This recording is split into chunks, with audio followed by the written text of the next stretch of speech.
The reason that there were unalive bodies in this crowd and that nobody in charge cared is because this performance was not for these live humans who were in this audience. It was being done for a live stream. And the people in the crowd became dehumanized because the focus was on the deal with this multi-billion-dollar corporation that could make Travis Scott look like the biggest star of all time. Everything in this video is my opinion just based on what I've seen, and obviously these topics are very dark, so I appreciate everybody engaging if you can so that this isn't suppressed. Now let's dive deeper into this. Here's the deal. I think it might be possible that Travis Scott was willing to jeopardize his fans' lives in order to become a household name and propel his career into the next level. Like I said before, Travis was not performing for the human crowd that night. His focus was already sold to a billion-dollar corporation that he had a very big deal with. His performance that night was for the optics of the Apple live stream and how that deal with Apple, one of the biggest corporations in our country, could boost his career. Which obviously it did. This incident skyrocketed his fame and recognition across America. Before I go on, I just want to say that it is confirmed and it has been cited in civil lawsuits that Travis Scott did in fact have a $4.5 million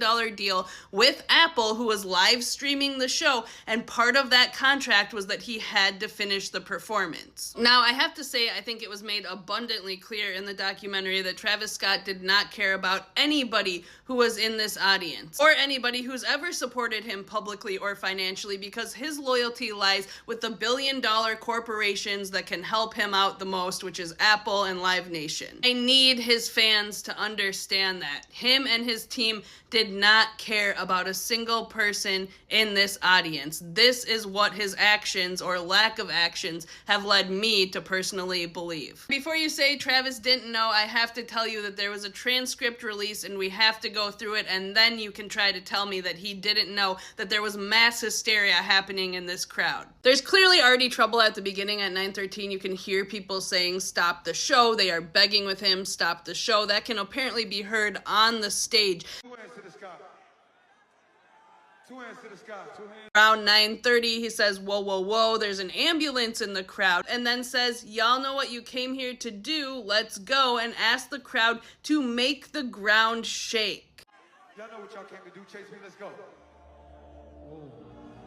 I want to make this motherfucking ground shake, goddammit. By this time, according to eyewitness accounts, this floor was already filled with passed out bodies, and he is telling them to dance harder and make the ground shake. At this time, people in charge know that there are 4 people who are receiving CPR. They don't have a pulse. And they say, "Yeah, let's bring Drake out." I am telling you, they were not performing for this audience. They were performing for that Apple live stream and that contract, and Drake needed to come out and make his appearance for them to complete the show. Now, whether that was contractual, I don't know, or if it was just an optics thing, but obviously they wanted that to happen before the show ended, and it didn't matter what was going on with the real humans who were in that crowd. What all of this comes down to is money over lives. We all know it was said in the documentary that there were only 2 people who were allowed to shut down the show. I would like to know what their names are and why they weren't liable for any of this.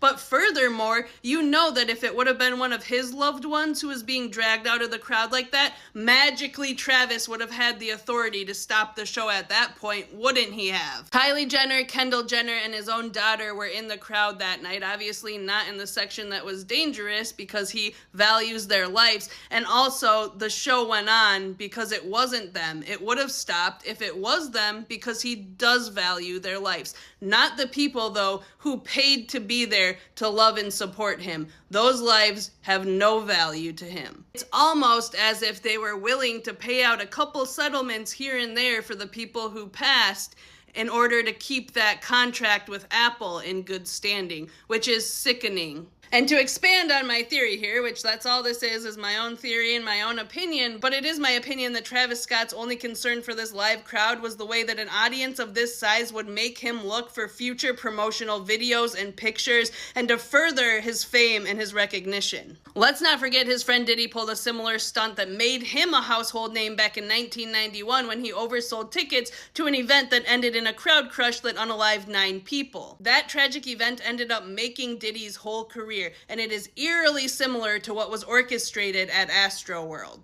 The way that I see this whole thing is that the way that they oversold tickets is capitalism at its absolute worst. It all comes down to money over lives. These corporations don't care if they have to pay out a few $1,000,000 if they're still making 50 million on the back end. We are numbers to them. From Apple to Amazon, our lives are nothing but a price tag, and they have the money to pay it, and they know that. In my opinion, Travis wanted to be larger than life. He wanted to be a household name talked about across the country, and historically, these type of tragic events have garnished a ton of publicity for the person responsible. I mean, when you think about it, there is no bigger or faster news that comes from a concert than when you have an ongoing rising death toll. To me, it seems like each individual in this crowd was used as a pawn to create what appeared to be Travis Scott's massively huge audience. I even think it's possible that he wanted a promotional video and the live stream to look like there was a crowd surge. When I say a visual of a crowd surge, I mean when bodies start to move as liquid. I think that he wanted that visual. Each head was a $sign treated as sacrificial bodies in an effort to make him look good. It was all done to improve his own image and popularity. Look what a big crowd he can bring in. And this is true at a certain density, a certain number of people per square meter. Human bodies actually do start acting more as liquid than solids, and that brings me to my next point. I cannot stop thinking about that video of Travis Scott watching a body be pulled from his crowd as he chants, "Yeah." And then as the liquefied crowd is begging him for help and begging him to stop the show, Travis says to them, standing on the ocean as he's on a safe platform, standing above his liquefied crowd surge crowd who is being crushed, he says down to them, standing on the ocean, after he just watched a lifeless body be pulled from his crowd.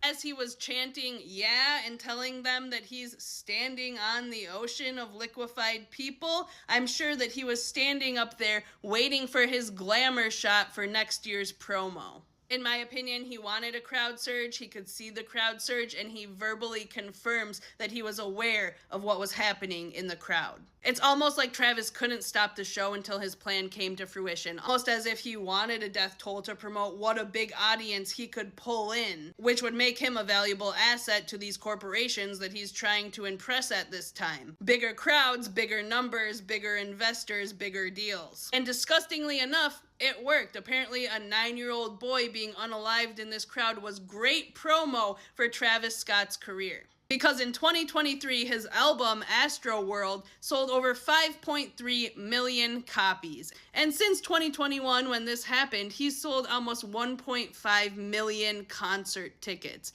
since this event happened. His career obviously skyrocketed after becoming a nefarious household name. How convenient for him. And honestly, it just blows my mind that people have seen and physically experienced his disregard for his fans, and people still continue to show up and spend their hard-earned money to support him when he completely disregarded and disrespected all of his fans' lives. All I'm saying is that if it was Stormy or Kylie whose body was receiving CPR on that ground, the show would have stopped. But when it was somebody else's 9-year-old baby, the show must go on. And one of the worst parts for me is that a big reason that the show didn't stop is because Travis Scott wanted to be pictured on stage with Drake more than he cared about his young fans living happy, full lives. Whatever accommodations or things he had to do to get Drake there that night, he was not willing to cancel on Drake, even in the event that his paying customers were passing away.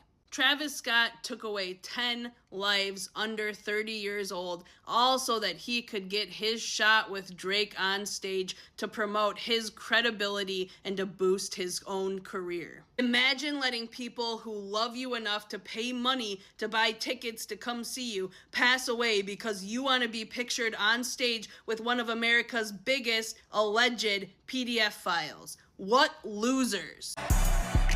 They not like us. No. They not like us. No. They not like us. What?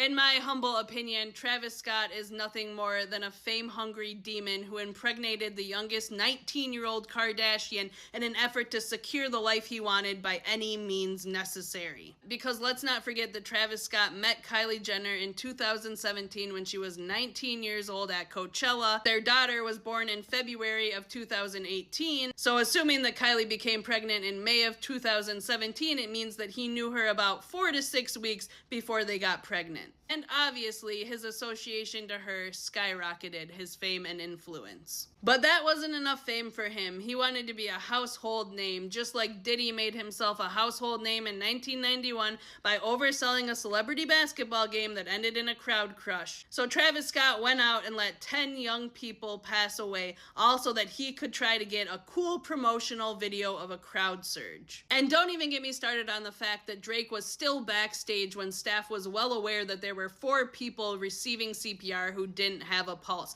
He should have never went on that stage. Before Drake came out, they reported mass casualties, 4 people without a pulse. Let's bring out Drake. How was that going to help? They tried to say that stopping the show would have caused mass hysteria, but Travis Scott was in control. All he had to do was direct the crowd or stop the show. But instead, they disregarded and dehumanized all of these people who were actually there, and they brought out Drake for that live stream and caused more suffering and pain for an incredibly young audience who will be affected for the rest of their lives. Lastly, what about all the injured people who were paid out and couldn't speak in the documentary? Because they were forced into settling outside of court and signing an NDA in an effort to pay their ongoing medical bills. The official report said 300 people were injured and at least 25 were hospitalized. Now, these hospitalizations were not small injuries. And here's another crazy Diddy connection to this story. A lawyer named Tony Busby filed a $750 million lawsuit on behalf of 120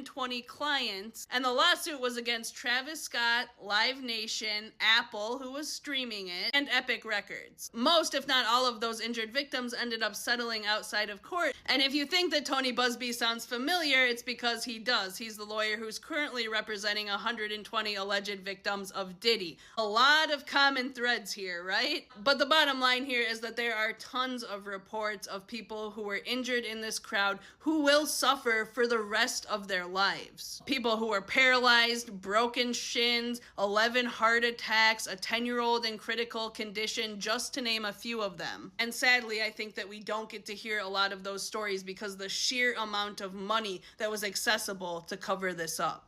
In my opinion, Travis Scott never cared about those fans who loved him enough to pay to be there. And this is capitalism, greed, and fame hunger on a whole nother level. But please, I want to know what you guys think about why this was allowed to happen and why he continues to make hundreds of millions of dollars after organizing, sponsoring, hosting, and conducting such a tragic and preventable catastrophe.